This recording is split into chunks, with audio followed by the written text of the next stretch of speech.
ಧರ್ಮಸ್ಥಳಕ್ಕೆ ನಿತ್ಯವೂ ಸಾವಿರಾರು ಭಕ್ತರು ಬರ್ತಾರೆ. ನಿತ್ಯವೂ ಉತ್ಸವದಂತೆ ಸಂಭ್ರಮಿಸ್ತಾರೆ. ಆದರೆ ಭಗವಂತನ ದರ್ಶನಕ್ಕೆ ಸರತಿ ಸಾಲಿನಲ್ಲಿ ಹೋಗೋದೇ ದೊಡ್ಡ ತಲೆನೋವಾಗಿತ್ತು. ಅದಕ್ಕೆಲ್ಲ ಈಗ ಮುಕ್ತಿ ಸಿಕ್ಕಿದೆ. ಶ್ರೀ ಕ್ಷೇತ್ರ ಧರ್ಮಸ್ಥಳದಲ್ಲಿ ನೂತನವಾಗಿ ನಿರ್ಮಾಣಗೊಂಡಿರುವಂತಹ ಭವ್ಯವಾದ ಕ್ಯೂ ಕಾಂಪ್ಲೆಕ್ಸ್ನ ಒಳಭಾಗದಲ್ಲಿ ನಾವಿದ್ದೇವೆ. ಶ್ರೀ ಕ್ಷೇತ್ರ ಧರ್ಮಸ್ಥಳ ಅಂದ್ರೆ ಅದು ಧರ್ಮದ ಪ್ರತೀಕ. ನೇತ್ರಾವತಿ ನದಿ ತೀರದಲ್ಲಿ ನಿಂತಿರೋ ದೇವರ ದೇವ, ಕೋಟ್ಯಾಂತರ ಭಕ್ತರ ಪಾಲಿನ ಪರಮಾತ್ಮ. ಇಲ್ಲಿಗೆ ಬಂದು ಹರಕೆ ಹೊರುವವರು ಅದೆಷ್ಟೋ ಮಂದಿ. ಪರಶಿವನ ಕೃಪೆಯಿಂದ ಒಳಿತನ್ನ ಕಂಡವರು ಇನ್ನೆಷ್ಟೋ ಮಂದಿ. ಧರ್ಮಸ್ಥಳದಲ್ಲಿ ನಿತ್ಯವೂ ಹಬ್ಬವೇ, ನಿತ್ಯವೂ ಜನಸಾಗರವೇ. ವಾರ ತಿಥಿ ಅಂತ ಬೇಕಿಲ್ಲ, ಹಬ್ಬ ಹರಿದಿನ ನೋಡಲ್ಲ. ಪರಮಾತ್ಮನನ್ನ ಕಾಣಬೇಕು ಅಂತ ಭಕ್ತರ ದಂಡೆ ಹರಿದು ಬರುತ್ತೆ.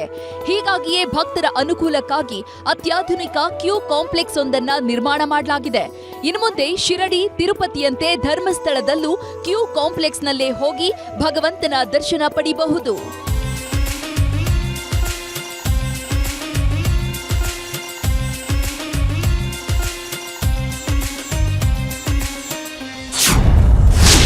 ಇನ್ನು ಮುಂದೆ ಭಗವಂತನ ದರ್ಶನಕ್ಕಿಲ್ಲ ಕಷ್ಟ. ತಿರುಪತಿ, ಶಿರಡಿ ಮಾದರಿಯ ಕ್ಯೂ ಕಾಂಪ್ಲೆಕ್ಸ್ ರೆಡಿ. ದೇಶದಲ್ಲಿರೋ ಶಿವನ ದೇಗುಲಗಳಲ್ಲಿ ಧರ್ಮಸ್ಥಳಕ್ಕೆ ಮಹತ್ವದ ಸ್ಥಾನವಿದೆ. ಭಗವಂತನ ಸನ್ನಿಧಿಗೆ ನಾನಾ ರಾಜ್ಯಗಳಿಂದಲೂ ಭಕ್ತರು ಬರ್ತಾರೆ. ಹೀಗೆ ಬರೋ ಭಕ್ತರು ಭಗವಂತನ ದರ್ಶನಕ್ಕೆ ತುಂಬಾ ಪರದಾಡ್ತಿದ್ರು. ಗಂಟೆಗಟ್ಟಲೆ ಸರತಿ ಸಾಲಿನಲ್ಲಿ ನಿಂತು ಸುಸ್ತಾಗಿ ಹೋಗ್ತಿದ್ರು. ಆದ್ರೆ ಇನ್ನು ಮುಂದೆ ಇದಕ್ಕೆಲ್ಲ ಬ್ರೇಕ್ ಬೀಳಲಿದೆ. ರಾಜ್ಯದಲ್ಲಿ ಮೊದಲು ಎಂಬಂತೆ ಶ್ರೀ ಕ್ಷೇತ್ರ ಧರ್ಮಸ್ಥಳದಲ್ಲಿ ಕ್ಯೂ ಕಾಂಪ್ಲೆಕ್ಸ್ ವ್ಯವಸ್ಥೆ ಮಾಡಲಾಗಿದೆ. ಶ್ರೀ ಕ್ಷೇತ್ರದ ಧರ್ಮಾಧಿಕಾರಿ ಡಾಕ್ಟರ್ ಡಿ ವೀರೇಂದ್ರ ಹೆಗ್ಗಡೆಯವರ ಕನಸಿನಂತೆ ಆಕರ್ಷಕ ವಿನ್ಯಾಸದ ಸುಸಜ್ಜಿತ ಕ್ಯೂ ಕಾಂಪ್ಲೆಕ್ಸ್ ತಲೆ ಎತ್ತಿ ನಿಂತಿದೆ. ಟಾಯ್ಲೆಟ್ಸ್ ಮತ್ತು ಆಹಾರಕ್ಕೆ ವ್ಯವಸ್ಥೆ ಮತ್ತು ಟಿವಿ ಸ್ಕ್ರೀನ್ ಇದೆ. ದೇವಸ್ಥಾನದಲ್ಲಿ ಏನಾಗ್ತದೆ ಅದನ್ನು ಅವರಲ್ಲಿ ನೋಡಬಹುದು ಮತ್ತು ಶಾಂತವಾಗಿ ಕೂತುಕೊಂಡು ಸಮಯ ಅವರ ಸರತಿ ಬಂದಾಗ ಒಳಗೆ ನೇರವಾಗಿ ಬಂದು ಬಿಡಬಹುದು. ತುಲಾಭಾರದವರಲ್ಲಿ ಪ್ರತ್ಯೇಕವಾಗಿ ಕೂತುಕೊಂಡು ಎಲ್ಲ ಅನುಕೂಲವನ್ನು ಪಡೆಯಬಹುದು. ಭಾಳ ಸುಂದರವಾಗಿ ಸ್ಟೇಟ್ ಆಫ್ ದಿ ಆರ್ಟ್ ಅಂತ ಹೇಳುವಾಗ ಇದನ್ನು ಮಾಡಿದ್ದೇವೆ. ಜನರಿಗೆ ಏನು ಪ್ರಯೋಜನ ಆಗುತ್ತೆ ಅಂತಂದರೆ ಕ್ಯೂನಲ್ಲಿ ನಿಂತುಕೊಂಡು ಓಡಾಡಬೇಕಾದ ಸಾಲಿಗೆ ಕೂತ್ಕೊಂಡಿರ್ಬೋದು. ಸಮಯ ಬಂದಾಗ ಅವರು ಒಳಗೆ ಬಂದು ಸ್ವಾಮಿ ದರ್ಶನ ಪಡೆಯಬಹುದು. ಧರ್ಮಸ್ಥಳದ ಕ್ಯೂ ಕಾಂಪ್ಲೆಕ್ಸ್ ಉದ್ಘಾಟನೆಗೆ ಮುಖ್ಯ ಅತಿಥಿಗಳಾಗಿ ಉಪರಾಷ್ಟ್ರಪತಿ ಜಗದೀಪ್ ಧನ್ಕರ್ ದಂಪತಿ ಆಗಮಿಸಿದ್ರು. ಶ್ರೀ ಕ್ಷೇತ್ರಕ್ಕೆ ಬರ್ತಿದ್ದಂತೆ ಮಂಜುನಾಥ ಸ್ವಾಮಿಯ ದರ್ಶನ ಪಡೆದ ದಂಪತಿ ಬಳಿಕ ಕ್ಯೂ ಕಾಂಪ್ಲೆಕ್ಸ್ ಉದ್ಘಾಟನೆ ಮಾಡಿದ್ರು.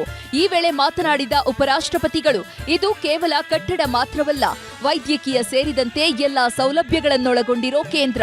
ಎಲ್ಲರೂ ಒಂದೇ ಕಡೆ ನಿಲ್ಲುವ ವ್ಯವಸ್ಥೆಯನ್ನ ಮಾಡಿದ್ದು ಸಮಾನತೆಯನ್ನ ಸಾರಿ ಸಾರಿ ಹೇಳ್ತಿದೆ ಅಂತ ಮೆಚ್ಚುಗೆ ವ್ಯಕ್ತಪಡಿಸಿದ್ರು. A message that we must work for the nation. I take from here a message that every individual must be energized to put the nation before self. ಧರ್ಮಸ್ಥಳದಲ್ಲಿ ತಲೆ ಎತ್ತಿರೋ ಶ್ರೀ ಸಾನ್ನಿಧ್ಯ ಕ್ಯೂ ಕಾಂಪ್ಲೆಕ್ಸ್ನ ಸ್ಪೆಷಾಲಿಟಿ ಏನು ಅಂತ ನೋಡೋದಾದ್ರೆ 2,75,177 ಚದರ ಅಡಿಯಲ್ಲಿ 2 ಅಂತಸ್ತಿನ ಕಟ್ಟಡವನ್ನ ನಿರ್ಮಾಣ ಮಾಡಲಾಗಿದ್ದು ಸಂಪೂರ್ಣ ಹೈಟೆಕ್ ಮಾಡಿದ್ದಾರೆ. ಇದರಲ್ಲಿ ಒಟ್ಟು 16 ಹಾಲ್ಗಳಿದ್ದು ಪ್ರತಿ ಹಾಲ್ನಲ್ಲೂ ಭಕ್ತರ ವಿಶ್ರಾಂತಿಗೆ ವ್ಯವಸ್ಥೆ ಮಾಡಲಾಗಿದೆ. ಒಂದು ಹಾಲ್ನಲ್ಲಿ 600 ಮಂದಿ ಇರೋದಕ್ಕೆ ವ್ಯವಸ್ಥೆ ಕಲ್ಪಿಸಿದ್ದಾರೆ. ಅಷ್ಟೇ ಅಲ್ಲ, ಪ್ರತಿ ಹಾಲ್ನಲ್ಲೂ ಸುಸಜ್ಜಿತ ಶೌಚಾಲಯ, ಮಗು ಆರೈಕೆ ಕೇಂದ್ರ ಕೊಠಡಿ ಸೇರಿದಂತೆ ಟಿವಿಯಲ್ಲಿ ಕ್ಷಣ ಕ್ಷಣದ ಮಾಹಿತಿಯನ್ನ ನೀಡಲಾಗುತ್ತೆ. ಹಾಗಾಗಿ ಶ್ರೀ ಸಾನ್ನಿಧ್ಯ ಕಾಂಪ್ಲೆಕ್ಸ್ನಲ್ಲಿ ಸಿಸಿಟಿವಿಯನ್ನ ಎಲ್ಲೆಡೆ ಅಳವಡಿಕೆ ಮಾಡಿದ್ದಾರೆ.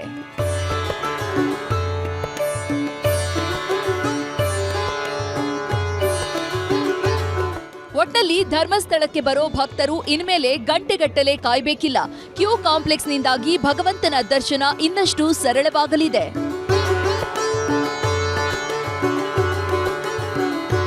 ಕಿಶನ್ ಶೆಟ್ಟಿ, ನ್ಯೂಸ್ 18 ಮಂಗಳೂರು.